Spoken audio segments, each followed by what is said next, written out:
अर्ज करना चाहूंगी, गुलाबों की तरह शबनम में अपना दिल भिगोते हैं, मोहब्बत करने वाले खूबसूरत लोग होते हैं।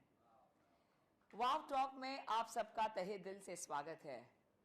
आज जो हमारे रिनाउंड एक्टर हैं, हमने उन्हें बेहद चाहा है, उनसे बेशुमार मोहब्बत की है, on screen as well as off screen and of course reality show Bigg Boss में हमें उन्हें जानने का खूबसूरत मौका मिला। तो आइए हम स्वागत करते हैं आशुतोष कौशिक जी का, who was the winner of MTV Hero Honda 5.0 and our star actor and the numero uno। मैं बहुत डर इसलिए रही हूं क्योंकि इनकी हिंदी भाषा सुनकर मैं आज मधोश होने जा रही हूं। नहीं, हम इंग्लिश में बात करेंगे ma'am. Such an honor having you here with us, and this is a very special bouquet for you, Ashutosh. बहुत बहुत so पहले तो प्लीज हमें बताइए कि हम कुछ गुफ्तगू करेंगे और करना चाहेंगे right from your school time. क्या आपको हमेशा थिएटर में दिलचस्पी थी? स्कूल टाइम से मुझे थिएटर में तो ऐसा कुछ दिलचस्पी नहीं थी जी, लेकिन जो होते थे ना फैशन शो या ऐसे कुछ शो होते थे, डांस वगैरह के शो, मैं सब में घुस जाता था। अच्छा, सुपर मॉडल यहाँ पे वहाँ पे नाच लिया। okay। कभी कोई अवार्ड नहीं मिला, कुछ नहीं मिला, लेकिन मेरी जो घुसने की आदत थी वो मुझे रोडीज ले गई। I like that। क्योंकि मैंने अपने सहारनपुर में अपना ढाबा शुरू किया और सहारनपुर में, हाँ, सहारनपुर में अपना ढाबा शुरू किया और मैं सन 2000 में 98 में अकेला लड़का था जो 4-5 हजार रुपए कमा लेता था डेली और एवरीडे। हाँ, एवरीडे आराम से। ऐसा था ना, पापा ने वो भी कैश। हाँ, कैश। पापा ने कुछ दिया नहीं, कह रहे हमारे पास कुछ नहीं है भैया। तो मैंने कहा ढाबा शुरू कर लो, सुबह लगा लो, शाम को गिन लो कितने कमाए हैं। तो ये इससे अच्छा बिजनेस नहीं लग रहा है। हमारे पास दुकानें थी, हमने ढाबा शुरू कर दिया। तब मैं सुनता था, आंटियां बोलती थी हमारा लड़का दिल्ली जॉब करता है 25,000 की, और ये मैंने यहाँ भेज दो, मुझसे ले लेगा, मैं यही घर में तो रहेगा कम से कम। तो मेरा मानना है जहाँ खोदो वहीं पानी है, कहीं 200 मीटर पे तो कहीं 500 मीटर पे, पानी हर जगह है, ऐसा नहीं है। तो अचानक से कुछ लड़के आए, कह रहे भैया एक ऐसा रियलिटी शो है उसमें चलते हैं। हमें पता था रियलिटी शो का मतलब सिंगिंग का होगा। मैंने कहा देखो सिंगर हम इतने अच्छे हैं कि हमें अपना गाया हुआ खुद ही अच्छा नहीं लगता, तो हम तो ऐसे जाएंगे नहीं। डांस भी ऐसा ही है हमारा कि पीछे घोड़ी हो तो आगे डांस कर लेते हैं, इतने बड़े तो हम डांसर हैं। कह रहे ऐसा कुछ नहीं है, आप चलो। तो मैं भी वो लड़का था ढाबे वाला जिसके हर कपड़ों पर दालों की छींटे वगैरह पड़ी रहती थी, कोई फुर्सत ही नहीं होती थी। सुबह से शाम तक की जॉब थी अपनी। really? हाँ। Oh my God। और आपके दोस्त भी आए थे आपके साथ? दोस्त आए, हाँ, ऑडिशंस के लिए हम चंडीगढ़ पहुंचे, सब बस में लेट के गए, बस में बैठ के गए। मैंने पीछे की 5 सीटें ली इकट्ठी। मैंने कहा भैया सोते हुए जाऊंगा मैं तो, क्योंकि जाके आराम से उठ तो जाऊंगा, फ्रेश हो जाऊंगा। हाँ, जाके ऑडिशन में देखा तो बड़ा आंखें सी खुल गई। हमने इतनी सुंदर सुंदर लड़कियां नहीं कभी देखी थी जीवन में, ना इस तरह के स्टाइलिश यो मैन। और हम तो बिल्कुल गाँव के जैसे जाते हैं लड़के, अरे ओए हटिए, ओए हमें भी देने दो ऑडिशन। ये तो हमारा एक्सेंट था बात करने का। ऑडिशन दिया, जो उन्होंने मुझसे क्वेश्चन पूछे मैंने आंसर दिए। रात को उस वक्त एक ब्लैक बोर्ड लगता था कि उस पर कौन सिलेक्ट हुआ है नेक्स्ट राउंड के लिए। ये आप बात कर रहे हैं 2000 की? 2007। ओके। तो जब बोर्ड पे मेरा नाम नहीं आया तो मैं बड़ा सोचता हुआ आया कि भाई तुझे सिलेक्ट क्यों नहीं किया उन्होंने, तुझसे जो क्वेश्चन पूछा तूने आंसर तो ठीक दिया। फिर एक डिसीजन निकाला कि भाई तेरे मतलब के जज ही नहीं बैठे थे, छोड़। मैंने कहा भाई दूसरा ऑडिशन बताओ लड़कों कहाँ है, कह रहा दिल्ली है। मैं चलो दिल्ली। सच में? हाँ, दिल्ली गए। कॉन्फिडेंस आ गया? कॉन्फिडेंस तो ऑलरेडी था, कॉन्फिडेंस तो बचपन से ही था। ओवर कॉन्फिडेंस नहीं, कॉन्फिडेंस हमेशा हाई था, ओवर कभी नहीं रहा है। नहीं, but it's just that you were always very happy with yourself, तभी आपको कॉन्फिडेंस है। ऑब्वियसली मेरा मानना है कि प्रेजेंट में भी टेंस है, पास्ट में भी टेंस है, फ्यूचर में भी टेंस है। जब तीनों में ऑलरेडी है तो और टेंशन क्यों लेनी है? हमने तो इस चक्कर में इंग्लिश भी नहीं सीखी, मैंने कौन लेगा टेंस, बताओ। तो जब दिल्ली पहुंचे वहां भी मैं ऐसे रिजेक्ट हुआ। अब पापा पीछे से गालियां देते थे, मैं कहां चला गया है, रोडी पत्थर। उन्हें तो रोडीज का मतलब रोडी पत्थर लगता था। चस्का लग गया कि अरे ऐसे से बंदे आए और मैं सिलेक्ट नहीं हुआ। हाँ, तो मैं भी एक बार टूटा कि भाई अब नहीं जाऊंगा। मैंने कहा मम्मी अब नहीं जाऊंगा। कह रहे क्यों? मैंने एक तो पापा इतना पीछे से बोलते हैं और मैं सेलेक्ट भी नहीं होता। कह रहे बेटे कोई भीख नहीं देगा, तेरा कटोरा थोड़ी छीन लेगा, जा हो क्या। और मैंने पापा कह रहे तो मैं अपने आप देख लूंगी। अब तीसरा ऑडिशन जयपुर था, 7-8 हजार बच्चे गए थे वहां भी। उस जयपुर के ऑडिशन से मैं अकेला सिलेक्ट हुआ। तो किस्मत में जो होगा आपको मिलेगा, लेकिन सही टाइम पे सही जगह खड़ा भी तो आप ही को होना है। लेकिन वो क्या डिफरेंस था कि आप चंडीगढ़ में ना सिलेक्ट हुए और दिल्ली में ना सिलेक्ट हुए, तो कुछ तो होगा ना आप में भी एटीट्यूड में मैं तो कुछ वही फर्क इंसान होगा। था, मैं वही इंसान था। आज मेरे मतलब के जजेस बैठे हुए थे। अच्छा, आपके बस। मतलब के जजेस। हाँ, और आप क्या? तो सही होते हो हमेशा। उन्होंने मुझसे बाकी- पूछा, नहीं उन्होंने क्वेश्चन पूछा कि भाई जो ये पुलिस होती है इसको पैसा देना चाहिए नहीं देना चाहिए। मैं फेवर में था, मैंने कहा देना चाहिए। मैंने कह रहे क्यों? मैंने कहा देखो जी आप अपनी गलती पे दे रहे हो, पुलिस अपनी पे आगे ना बिना गलती के ले लेगी। मेरे बस का टाइम नहीं है, कोर्ट कचहरी जाऊंगा और पैसे खर्च करूंगा। मैं तो पहले हाथ पैर जोड़ के 2 पैसे देके निकलूंगा चीजों से, क्योंकि अपनी गलती पे दे रहा हूं। मेरा प्रैक्टिकल आंसर होते थे हर जगह, लेकिन वहां मैं सिलेक्ट हो गया। शो में गया तो सभी ने देखा, उसका विनर बन गया। और जैसे ही शो का पहले विनर, पहले पहले पहले बताओ यार, शो में कैसे डर नहीं लगा? डर के आप साथ कह रहे गया। हो, आप कह रहे हो ऐसे ऐसे मुंडे थे, चंगे चंगे मुंडे। तो हम क्या कम थे क्या? आह वो तो बॉय थे, मुंडे तो हम थे। like that. तो वहां गया तो रोडीज की जर्नी जो शुरू हुई, और उसके बाद वो सबने देखी ही है। जी। विनर बना और अगले दिन फिर ढाबे पे सुबह मंडी में थैला सब्जी लेके खड़ा हूं। मैंने कहा ये राजयोगी खत्म हो गया बड़ी जल्दी, ऐसा लगा, ऐसा फील हुआ। लेकिन ऐसे स्टार स्टेटस मिला और सब मैंने फिर कहा वापस तो आए। थाईलैंड मलेशिया हम घूम रहे हैं और वापस वहां से सब इस तरह की जर्नी चल रही है। हाँ। मैंने कहा तो राजयोग फील हो रहा था बड़ा कि कुछ काम नहीं, ऐसा कुछ ढाबे का करना पड़ रहा है। और पापा ने सुबह उठा दिया कि चल मंडी सब्जी ले गया, और दोबारा फिर शुरू हो गया वही ढाबे पे काम। और इस बीच में कभी मुंबई नहीं गया। अब जब रोडीज के ऑडिशन आने लगे तो शहर में सुगबुगाहट होने लगी, यार ये लड़का तो सहारनपुर का ही है। अब एक टाइम ऐसा हो गया, एक हाथ से दाल फ्राई कर रहा हूँ और ऐसे फोटो खिंचवा रहा हूँ लोगों के साथ। लड़कियां भी आ रही है, ये भी हो रही है, किसी की दाल फ्राई चल रही है, किसी का कुछ चल रहा है। अब खूब चल रहा है। पापा को गुस्सा आता है, साले यहाँ कुछ खाने नहीं आते, भीड़ लगा के रखता है। मतलब फोटोज लगाए थे आपने रोडीज के जीतने के कि सबको पता था बिकॉज़ टीवी नहीं, वो जैसे ऑडिशन आया ना तो मैं तो ढाबे पे काम ही कर रहा होता था उस वक्त भी। हाँ। तो सब वहीं आने लगे ढाबे पे ही, और चलता रहा इसी तरह चलता रहा। तो थोड़े दिन बाद बिग बॉस के लिए बुलावा आया कि बिग बॉस में आ जाओ।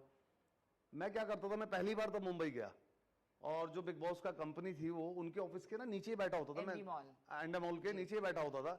वो कहते थे जरा ऑफिस आना। मैंने कहा हाँ बताना। कह रहे यहीं था तू? मैंने कहा सर मेरे पास कोई काम नहीं है, आप मना कर दो, मैं भी अपने घर जा रहा हूँ। आप अपने शो में ले जाना चाहते हो चलो, मेरे पास काम कोई नहीं, मैं हमेशा यहीं मिलूंगा आपको। कितनी बार कहते थे ऑफिस आओ, मैं गेट खोल के, मैंने कहा हाँ बताओ। कह रहे यहीं बैठा था। मैंने कहा और कहाँ जाऊंगा, यहाँ अखबार वगैरह पढ़ लेता हूँ बैठ के। 15 दिन के बाद उन्होंने मुझे एक एग्रीमेंट दिया और कह रहे ये आपका साइनिंग अमाउंट, ये आपका एग्रीमेंट, आप इसको पढ़ लो। अब उसे पढ़े कौन, पूरा इंग्लिश में वो एग्रीमेंट। मैंने कहा ये बताओ इसको पढ़ने के बाद इसमें कुछ चेंज करा सकता हूँ? कह रहे नहीं। मैंने साइन बताना कहाँ करने का। जब कोई चेंज ही नहीं करा सकता तो मैं इसे पढ़ूं क्यों, ऐसे पन्ने पलटता रहूं, बेकार है। What an attitude. और साइन किया, और उसके बाद बिग बॉस में चले गए। और बिग बॉस में नए नए तरह के लोग मिले, और वो तो सबने देखा है, 100 दिन वहां रहे, और उसका विनर बन गया, करोड़पति बन गया। Wow, this was season 2, right? Season 2. You won the Yeah. season 2 of Big Boss. So one was Rahul Roy. Rahul Roy, Rahul And, भाई। oh, wonderful. तो मतलब इतनी आसानी से चीजें मिल रही थी। तो और कुछ किया भी नहीं ना आपने, मतलब you were yourself in the Big Boss house, right? नहीं, उसमें आप फेक कर भी नहीं सकते हो ना। आप जिस नेचर के हो उसको बढ़ा दो या घटा सकते हो, उसका अपोजिट उल्टा कुछ नहीं कर सकते। अगर मैं फनी नेचर का हूं, मुझे एक स्पेस मिल गया, मैं सारा दिन मस्ती करने लगा वहां। मुझे भी एक दिन गुस्सा आया तो शिल्पा शेट्टी हमारी होस्ट थी, कह रहे आशुतोष आज तो आपने भी अपना टेम्पर लूज किया है। मैंने कहा नहीं बिल्कुल नहीं किया। कह रहे जो आपने गालियां दी। मैंने कहा ये तो मैंने अपना टेम्पर आज यूज किया है, डेली करता तो लूज करता, डेली गालियां देता तो यूज किया है मैंने। मैं ये अपने भगवान से सीखा है, भगवान राम भी लड़े हैं, भगवान कृष्ण भी लड़े हैं, गुरु नानक देव जी भी लड़े हैं, तो उन्होंने टेम्पर यूज किए हैं, कभी लूज नहीं किए वो। और लड़ना मैंने अपने भगवान से सीखा। तो मैंने कहा शिल्पा जी ऐसा कुछ नहीं गलत किया। कह रही भगवान से तो डरो। मैंने कहा उनसे तो प्यार करते हैं, डरना काहे का। तो बिग बॉस के विनर बन गए। अब मैंने ये देखा कि आजादी की वैल्यू उसको पता है जिसने गुलामी देखी है, पैसे की वैल्यू उसको पता है जिसने वो गरीबी देखी है। अब मुझे इतनी चीजें मिलती गई मुझे, और मैं उसके लिए बिल्कुल तैयार नहीं था। एज एन एक्टर भी तैयार नहीं था, और कुछ पता भी नहीं था। सीधी बात करके आ जाता था लोगों से, डिप्लोमेटिक बात करनी नहीं आती थी। अरे भाजी काम बताओ, क्या काम धंधा है, क्या करना है, इस तरह करता था। कहता ही इज वेरी रूड। मैंने पता नहीं कौन सी भैंस खोल ली इसकी, यार ये रूड बताता। हम तो सारे ही ऐसे बोलते हैं यहाँ के। तो वो चीजें सीखने में बड़ा टाइम लगा। एज एन एक्टर फिर मैंने एक टीचर को बुलाना शुरू किया, टीचर के पास जाना शुरू किया सीखने एक्टिंग के लिए। Oh, wow. मुझे वहां भी कुछ समझ ना आए, और लड़कियां भी हंसे बैठी हुई, क्योंकि जो मैं करता था हंसती थी वो सब। मैंने कहा सर आप मुझे घर आके सिखाओगे और मुझसे कुछ पूछोगे नहीं, फीस बताओ। अच्छा। पैसे अपने पास खूब होते थे, ऐसा दिक्कत नहीं थी शुरू से ही।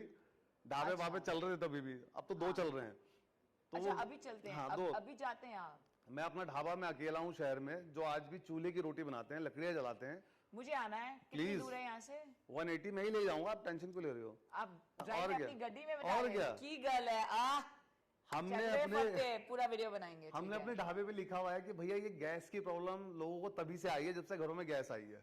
उससे पहले किसी को नहीं। चूल्हे की रोटी खाने वाले बता देंगे जितने बैठे हैं कि ये कब आएगी, जिन्होंने कभी भी चूल्हे की रोटी खाई है। डायलॉग्स कहाँ से आ जाते हैं आप सबको यार? डायलॉग सब हमारी तो जिंदगी है, ये जिंदगी ने सिखाए हैं हमें तो। वाह, मुझे मस्त मक्खन लगा के बिल्कुल, मटर या, पनीर, या। शाही पनीर, पालक पनीर, चना मसाला, कड़ी पकौड़ा, दाल मखनी, मिक्स वेज, सब सर्विस सब भी खाऊंगी। मैंने सर्विस भी की है, सारे काम किए हैं। ब्यूटीफुल। अब एक्टिंग कुछ नहीं आती, वो मुझे टीचर घर आके सिखाया, मुझे तब भी समझ ना आए। एक्टिंग आपको खुद करनी थी हाँ, कि ऑफर आ रहे थे आपको? ऑफर भी आ रहे थे और मैं तैयार नहीं था। जी मैंने करूं, मुझे आता नहीं था कुछ भी। जी मैंने एक दोस्त को असिस्ट करना शुरू किया, डायरेक्टर को। जी। जैसे ही मैं कैमरे के पीछे गया, मुझे एकदम समझ में आने लगा, अच्छा ये है एक्टिंग। अच्छा, ये तो मैं नेचुरल हूँ। मैंने कहा ये है एक्टिंग। और अच्छा समझ में आपको जैसा टीचर मिल जाए आपको समझाने वाला, तो तभी तो आप कामयाब होगे। फॉर एग्जाम्पल, मुझे ना बचपन से स्मॉल डी और स्मॉल बी की प्रॉब्लम थी, आज भी है। स्मॉल डी और B। स्मॉल बी अच्छा। कि ये किधर बनता है। मैं 5th क्लास तक आ गया और मुझे वो ही नहीं बनाना आता था, भूल जाता था, उल्टा कर देता था। मम्मी भी पीटती थी, टीचर भी स्कूल में पीटती थी, और कहते लिख के भेज देती थी। पापा भी एक दिन बैठे हुए थे, मम्मी कह रही देख लो ये 4th क्लास में आ गया, इसको आज तक डी और बी तो बनाना आया नहीं, हम तो परेशान हो गए इस लड़के से, ये वो। पापा इतने पढ़े हुए नहीं थे लेकिन कढ़े हुए थे। पापा ने कहा इधर आ, हाँ। कि तू दाल किस हाथ से खाता है? मैंने कहा सीधे हाथ से खाता हूँ। कह रहा ये हमेशा डी बनेगा, जिस हाथ से तू दाल खाता है, और जिससे नहीं खाता ये बी बनेगा। तो यूनिवर्सल है ये। मुझे आज भी डी और बी लिखना होता है, मैं ऐसे देखता हूँ, अच्छा डी ये इधर बनेगा। किसी को नहीं, मेरी बीमारी दूर हो गई, पता मुझे इलाज पता है, तो बीमारी नहीं रही जब आपको इलाज पता है। तो ऐसे टीचर आपको लाइफ में मिलते हैं, आप सीख जाओगे।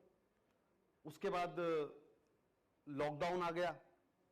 मैंने लॉकडाउन में क्या करें। मैं लिखने से बहुत बचता था कि राइटिंग ना करूं। लिखना शुरू किया, वीडियो बनानी शुरू की, उनको एडिट करना, शूट करना, उनको लिखना। उसको फिर मैं मतलब टारगेटेडली करके कुछ डायरेक्टर्स को भेजता था, टारगेट करता था, और ये मानता था कि दरवाजे में अगर आपने हल्का सा छेद भी किया तो रोशनी तो आएगी, और जो ऑक्सीजन आएगी वो तो फ्री है, वो तो आएगी, अंधेरे में भी आएगी। तो आप दरवाजे में छेद करो। और वो वीडियो, और उन वीडियो बनाने से मुझे इतना एज एन एक्टर इतना पता हो गया कि भाई कौन सा लेंस लगा है, क्लोज लगाया, मिड लगाया, वाइड लगाया, और मैंने इतना टर्न लिया तो मुझे पता है मेरा ये कट होना है, यहाँ पे तो कट लगना है। तो उससे जो टेक्निकली एक्टिंग आई, अब तो कोई आगे खड़ा हो जाए कोई फर्क ही नहीं पड़ता, क्योंकि अब पूरा ज्ञान प्राप्त कर चुके हैं। तो उसमें से मुझे एक डायरेक्टर ने बुलाया, कह रहे भाई हमें तेरा यही कैरेक्टर चाहिए, यही लुक चाहिए। उस एक छोटी सी वीडियो सी, तो कोई भी चीज छोटी नहीं होती। और मैं उनके पास भी लेट पहुंचा, ऐसा नहीं था कि पास भी मतलब लेट पहुंचा। मैं लेट ही पहुंचता हूँ मोस्टली हर जगह, ऐसा नहीं है मैं जल्दी ज्यादा, मुझे लगा नहीं मैं कभी जल्दी पहुंचता हूँ। अच्छा। कह रहे यार अब तो सारे कैरेक्टर खत्म हो गए। I'm so happy आप यहाँ पर जल्दी आए। नहीं, यहाँ भी मैं लेट आया हूँ। अच्छा, आपके टाइम के हिसाब से लेट आए। हाँ, जो मुझे बोला था। तो मुझे अपोलोजाइज करने की जरूरत नहीं, मैं माफी मांग लेता हूँ। आप अपोलोजाइज कीजिए। माफ कर दो देवी। सॉरी। तो अच्छा, लॉकडाउन में हमने शादी की। हाँ जी।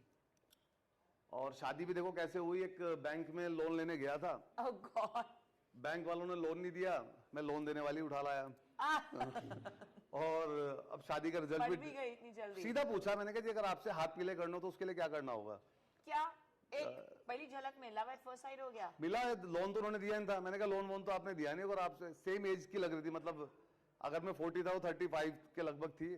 तो मैंने कहा मैडम अगर आपसे हाथ पीले करना हो तो क्या करना होगा? कह रहा इतना क्लियर तो किसी ने पूछा नहीं। मैंने फिर क्लियर बता भी दो। सच में? और ज्यादा टाइम मत लेना, मैं ज्यादा टाइम मत लेना, कभी सौदागर चले जाएंगे। तो थोड़े दिन बाद कहने लगे कि इस तरह चलो शादी कर लेते हैं। फोन नंबर दे दिया उन्होंने आपको? हाँ ले लिया था मैंने, और शादी का रिजल्ट बता रहा हूँ 1.5 साल का हो गया अब। इधर है आपकी? नहीं, वो बाइक तो अपने बैंक में है ना, बैंकर है, उन्हें कोई मतलब नहीं हमारी इंडस्ट्री से। अच्छा, पर बहुत बहुत अच्छा है यार, मतलब बैंकर ही ठीक है यार, ये छत पे बैठ के शादी कर ली लॉकडाउन में ऊपर ही। और मेरा मानना भी है कि शादी दो परिवारों को मिलाना है, इसमें और फालतू लोगों को बुलाना क्यों है? कहीं फूफा जी को दाल नहीं, पूरी नहीं, खराब लग गई, फालतू नहीं होते, हमारे पहचान वाले होते, अभी मुझे भी बुलाना बाद में तो कर लो, बाद में कर लो आप पार्टी अच्छी, अच्छा। लेकिन उस वक्त हाँ, दो परिवारों को मिलाना है, छत वो पे ही कर ली शादी, ऊपर ही छत पे बैठ के, छत मंगनी पट ब्याह। छत पे मंगनी पट ब्याह। अच्छा, और अब 1.5 साल हो गया, उसके बाद कुछ प्रोग्रेस किया? अब कहता हूँ बालक 1.5 साल का है, आजकल मैं हाउस हस्बैंड हूँ। मैंने अपनी नई पोस्ट निकाली है हाउस हस्बैंड, क्योंकि वाइफ वर्किंग है, तो मैं अभी 2-2.5 साल उस बच्चे को दे रहा हूँ। और एक दिन देखो, बड़ा छोटा सा किस्सा है, एक दिन बच्चे का बालक का बर्थडे वगैरह किया तो उसमें 4-5 किलो पनीर बच गया। अब वाइफ बोले इसका क्या करूं? मैंने भाई इतना तो मैं भी नहीं खा पाऊंगा, ऐसा कुछ करूंगा। मैंने तो इसको ऐसा कर व्हाट्सएप ग्रुप पे डाल दे फ्रेश पनीर और ये वो लिख के। उस दिन से लेके आज तक हम 10 किलो पनीर डेली बेच रहे हैं घर पे ही, और 1,000 रुपए का मार्जिन है। मैं बड़े प्राउडली बोलता हूँ, मेरी काम वालों की, खाना बनाने वालों की सैलरी कब चली जाती है उनसे ही मुझे पता नहीं, और घर पे ही आता है, घर से लोग ले जाते हैं। बताओ, तो बिजनेस तो कहीं भी हो, ढूंढना होता है कि भाई हाँ ये है बिजनेस दिख रहा है, कर लो। आजकल लिखता हूँ, राइटिंग कर रहा हूँ, एज एन एक्टर काफी काम कर रहा हूँ, और जितने ऐसे मौका मिलता है एकदम नोएडा आ जाता हूँ घर पर ही, क्योंकि अभी बेबी छोटा है तो अभी उसको टाइम दूंगा पूरा। आप अभी नोएडा रहते हैं? नोएडा। और ढाबा? ढाबा रेंट पे है, और रेंट पे भी मैंने एक ढाबा ऐसी फैमिली को दिया है जो सड़क पर ठेली लगाती थी। मैंने कहा भाई ऐसा है, ऊपर वाले ने, देखो जिंदगी में अगर आपको अपनी प्रमोशन चाहिए तो जिस लायक आप हो, ये तो आपको बनाया ना उसने, अब आपको आगे अगर प्रमोशन चाहिए, बढ़ोतरी क्या कहते हैं, तरक्की चाहिए, उन्नति चाहिए, तो दूसरे के लिए जिस लायक आप हो उससे थोड़ा सा बढ़ के कर दो। उतना ही नहीं, उतने पे तो आप भी वहीं रहोगे, दूसरे के थोड़ा सा और 10% बढ़ के कर दो। तो मैंने ढाबा उनको दिया, कह रहे भैया रेंट, मैंने कहा रेंट जो मर्जी देना। कह रहे नहीं, मैंने पहले तो मना ही किया, मैं चलाओ तुम। कह रहे नहीं हम रेंट देंगे। मैंने कहा जो भी रेंट तुम्हें देना है जाके मम्मी को दे आना। मम्मी को देखा, आपको जो भी देना है दादी को दे देना, उसके भी अपने खर्चे हैं। और आज 12-13 साल हो गए हैं, वही फैमिली ढाबा चला रही है। और दूसरा ढाबा मेरा एक और पार्टनर है, वो चला रहा है। तीसरा ये सब भाई, मैंने वो वीडियो बनाने के लिए इक्विपमेंट लिए हैं, तो नोएडा रहता हूँ तो यूज नहीं करता हूँ इतना, होम टाउन में बनाते हैं हम वीडियो, क्योंकि कॉस्टली नहीं पड़ती, सस्ती पड़ती है। तो ये सब इक्विपमेंट वहाँ रेंट पे चले जाते हैं। पनीर बेच रहा हूँ, और फाइनेंस का पुराना काम है मेरा, ब्याज वाला जो करता रहता था मैं बचपन से। तो मुझे ज्यादा काम करने की वैसी भी आदत नहीं है, अब तो लिखता हूँ, एक बेसिक अमाउंट है जो आ जाता है, क्योंकि जीवन के सुख मेरे निहित हैं। मुझे गाड़ी वो चाहिए जिसके पहिए घूमते हो और एसी चलता हो, कोई भी हो फर्क नहीं पड़ता।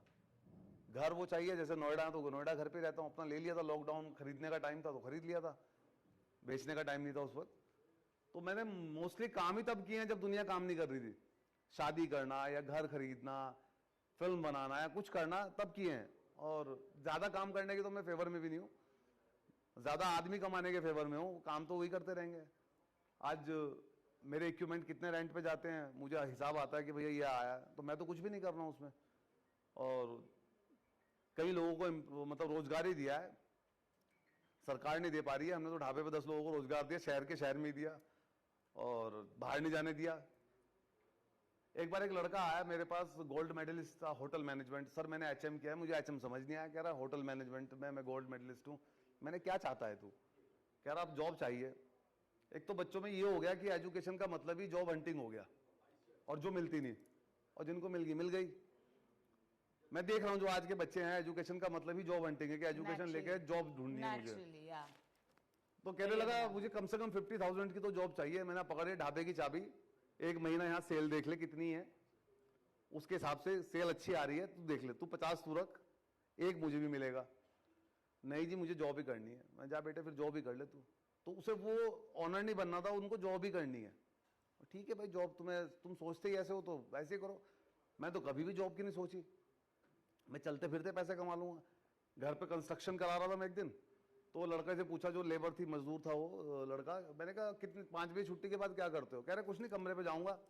मैंने ऐसा कर, तुझे खड़े होने की स्पेस दे रहा हूँ, एक बॉक्स दे रहा हूँ, सब चीजें दे रहा हूँ, पनीर दे रहा हूँ, जो कमाएगा आधे आधे जा। 10-15 किलो पनीर वो रोज 3 घंटे में वो बेच लेता है। अब किसी और को चाहिए उसको भी लगवा दूंगा। तो हर जगह बिजनेस है, ढूंढना होता है। होता क्या है, अगर हम कठिनाइयों में सफलता देखेंगे तो हमें शायद सफलता नहीं मिलेगी, उसमें कठिनाई देगा। कठिनाइयों में सफलता, सफलताओं में कठिनाई देखोगे कभी नहीं मिलेगी, कठिनाइयों में सफलता देखोगे जरूर मिलेगी। क्योंकि मैं अगर एग्रीमेंट नहीं पढ़ पाता तो आज मैंने एलएलबी की, अब मैं एज ए लीगल लॉयर भी हूं और एलएलएम कर रहा हूं आगे, तो पढ़ भी अरे रहा वाह, हूं। क्या बात है। तो ऐसा नहीं है कि मुझे, अगर आज मैं बताता हूं कि इसमें क्या क्लोज डालना है, इस एग्रीमेंट में क्या करना है, किस तरह करना है, तो करने से आया, सीखने से आया और बड़ा खुश रहता हूं, टेंशन फ्री रहता हूं। मैं तो लेता ही नहीं, मतलब कोई चीजों को सोचता हूं। जैसे एक दिन वाइफ बोलने लगी कि मुझे ना ये गुड़गांव से नोएडा आने में ना मेरे पाँव में दर्द हो जाता है, वो क्लच दबा दबा के ये करके। मैंने कहा अच्छा, मैंने कितने दिन में सीखी तूने कार चलानी? कह रही मैंने 1 महीने में सीख ली थी। मैंने कहा अब किसी और को सिखानी हो? कह रही 1 हफ्ते में ट्रेन कर दूंगी। तो मैंने कहा ऐसा करिए पैडल चेंज करा ले, क्लच वाला इधर करा ले और ये वाला इधर करा ले, रेस वाला, 1 हफ्ते में सीख जाएगी इसे भी। मैं कहा देखिए तो है बिल्कुल देसी इलाज। दूसरा है ड्राइवर, तीसरा है ऑटोमेटिक। और तू ऑटोमेटिक की बात करे तो बैंक ने हमें लोन नहीं दिया था, हम तुझे तभी तो लाए थे। अब तुझे ऑटोमेटिक लेनी पड़ेगी तो खुद ही तो लाएगी। तो इलाज वही था, अगर उसका पाँव में दर्द था तो इसका इधर करा लेना, थोड़े दिन में इसको भी चलाना सीख जाएगी। फिर मैंने कहा चल छोड़, ये भी छोड़ दे, तेरा खर्चा कितना होता है इधर आने जाने में? कह रहा मेरा आप बीवी से पूछते हो वैसे? हाँ, आपको नहीं पता? मैंने पूछना ऐसे खर्चा कितना होता है डेली का तेरा आना जाने में, ट्रैवल में क्या आप लगता ऐसी है? बात करते हैं? हाँ। अच्छा। कह रही मेरा 10,000 का खर्चा होता है। मैं तो ऐसा कर 10,000 मुझे दे, मैं तुझे एक टैक्सी और ड्राइवर दे रहा हूँ, बाद में घूमती रहेगी, टैक्सी काम करती रहेगी कहीं ना कहीं, शाम को फिर तुझे लेके आ जाएगी। अब उस पर तैयार नहीं है। तो इस तरह हैप्पी लाइफ चल रही है, लेकिन चीजों में हेल्दी चर्चा से ही तो कुछ सोल्यूशन निकलते हैं। और मान लो कोई जैसे मम्मी बच्चे को रोटी देती थी, अब माँ दे दी, लेकिन मैंने इतना पूछा, मैंने कहा मम्मी क्या इसके वो वाले दांत आ गए जिससे बच्चा चबाता है? हाँ। या तो मैश करके दे दो। तो मैं लॉजिकल पे ही बात करता हूँ, वैसे नहीं। अगर वो दांत ही नहीं आया तो आप प्यार इसे बेकार दिखा रही हो, जब बड़ा हो जाएगा तब दिखाना प्यार, अब तो इसका पेट खराब हो जाएगा वरना। कह रहे तुम्हें भी तो दी। मैंने कहा हम जमाने चले गए हमारे वाले, आजकल बच्चे चिप लगे हुए आ रहे हैं, बहुत तेज हैं और ये जल्दी बीमार पड़ता है आजकल। और देखो सबसे मजे की बात, वाइफ फुल इंश्योर्ड, सब कुछ, किसी भी बड़े से बड़े हॉस्पिटल में अपनी डिलीवरी के लिए जा सकती थी। मैं नोएडा के सबसे सस्ते हॉस्पिटल में लेके गया, क्योंकि उनकी क्रेडिबिलिटी है कि वो नॉर्मल डिलीवरी पे बहुत सबसे ज्यादा फोकस करते हैं। Very nice. और वहां पे नॉर्मली हुआ और नर्स आई कि सर बधाई हो आपको लड़का हुआ है। मैंने गले से चेन निकाली, मैंने कहा लो। कह रही थैंक यू। मैं कहा नहीं, लड़के को पहना दो जाके। भाई तुम्हें तो मैं 500 सबको दे चुका हूँ, दे तो चुका हूँ तुम्हें सबको। तो अगले दिन छुट्टी लेके घर आ गए। मात्र 20,000 रुपए का बिल था, मेरे होम टाउन में ना आया ये बिल, नोएडा के अंदर था। लेकिन देखो तो कितना नॉर्मल पे काम हुआ है वहां, वरना इधर सिजेरियन पिजेरियन कर देते, पड़े रहते तुम, हो गया था सब चीजें। तो मैं हूं, जैसे मैं हूं आज देखता हूं बच्चों को, जैसे पार्क में जाता हूं, जिम चले जाएंगे, बॉडी बॉडी बनाएगी, रनिंग करने हो गया तो भाग नहीं पाते मेरे साथ, नया यूथ। तो मैंने कहा तुम ये क्या प्लास्टिक की बॉडी बनाए घूम रहे हो भाई, तुम भाग तुम नहीं सकते, उछल तुम नहीं सकते, कर क्या रहे हो फिर?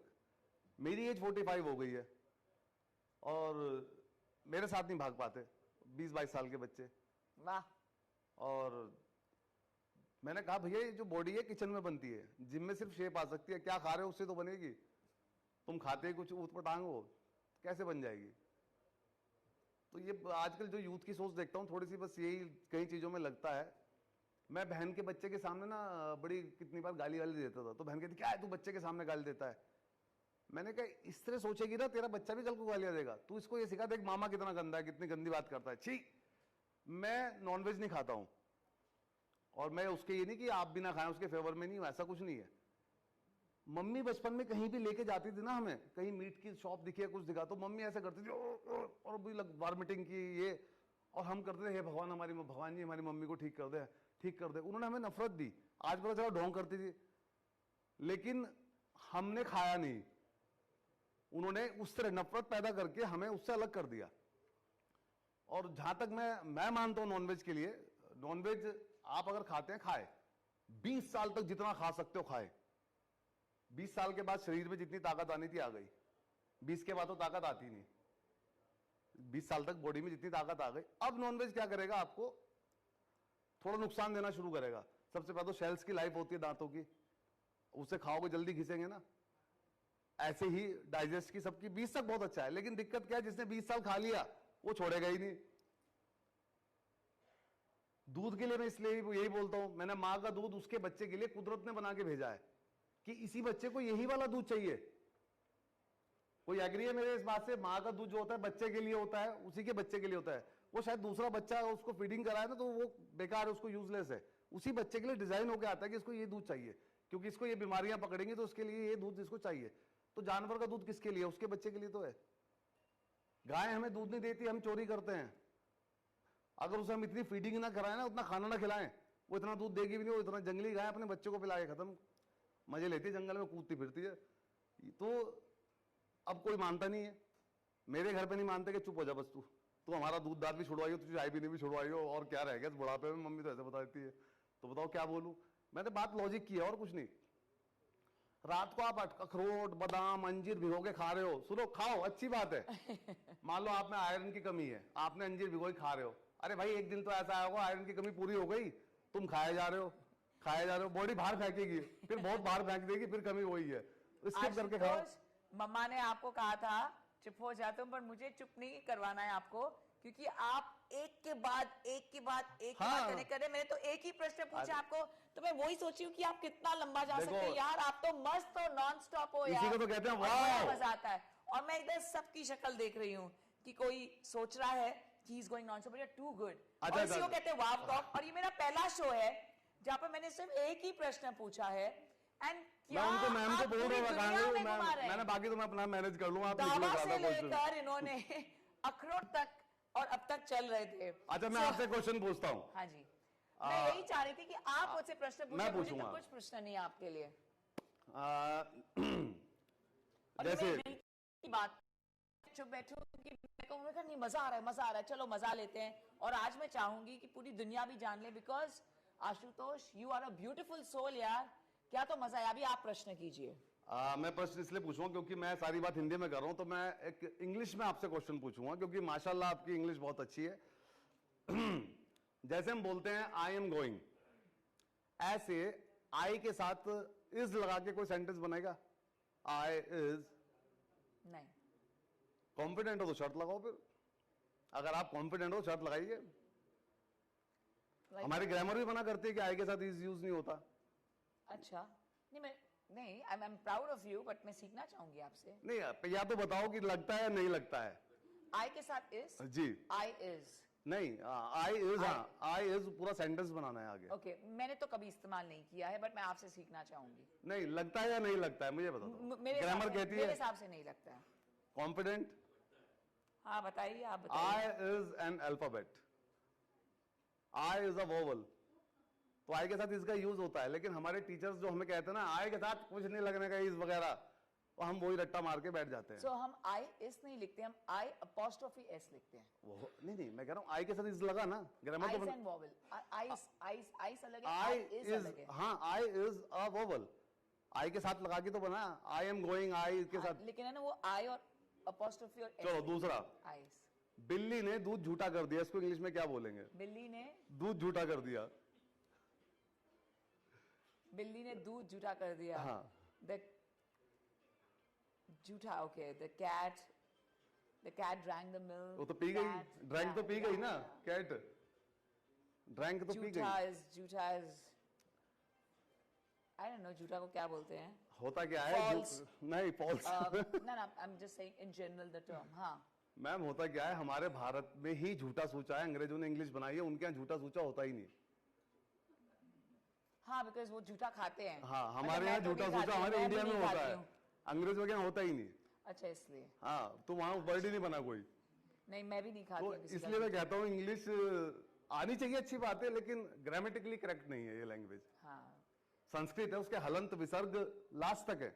माशाल्लाह। माएं चाहती है हमारा बच्चा शिवाजी बने, स्पार्टन बने। अरे घर में पीछे जीजाबाई भी हो, तुम बनोगी तभी तो जाके वो ऐसा बनेगा। मेरी माँ ने मुझे मंत्र सिखाए हैं तो मुझे सब याद है। नमामिचम शमिशान निर्वाण रूपम विभुम व्यापकम ब्रह्म वेद स्वरूपम निजम निर्गुणम निर्विकल्पम निधीयम चिदाकाशम आकाशवासम भजे, ये सब माँ ने सिखाए हैं। ओम सती साध्वी बप्रीता भवानी भम मोचनी आर्या दुर्गा जय चादा त्रिनेत्रा शूल धारणी पिनाक धारणी चित्रा चंड घंटा महतपा मनोबुद्धि अहंकारा चित्त रूपा चिताचिति सब माँ ने सिखाए मेरे। पणम में शीर्षा देवम गौरी पुत्रम तू विनायकम भक्तवासम इसलिए नित्यायु कामार्थ सिद्धे प्रथम मकरतुंडम, लड़की को बुलाओ शादी कराओ, सब आता है। ये भी करते हैं आप? करा लो, हमें क्या दिक्कत है, किसी घर ही तो बसा रहा हूँ। से कुछ भी करवा लो। It's absolutely wonderful, but we have to seriously come across someone who is as wow as Ashutosh Kaushik is.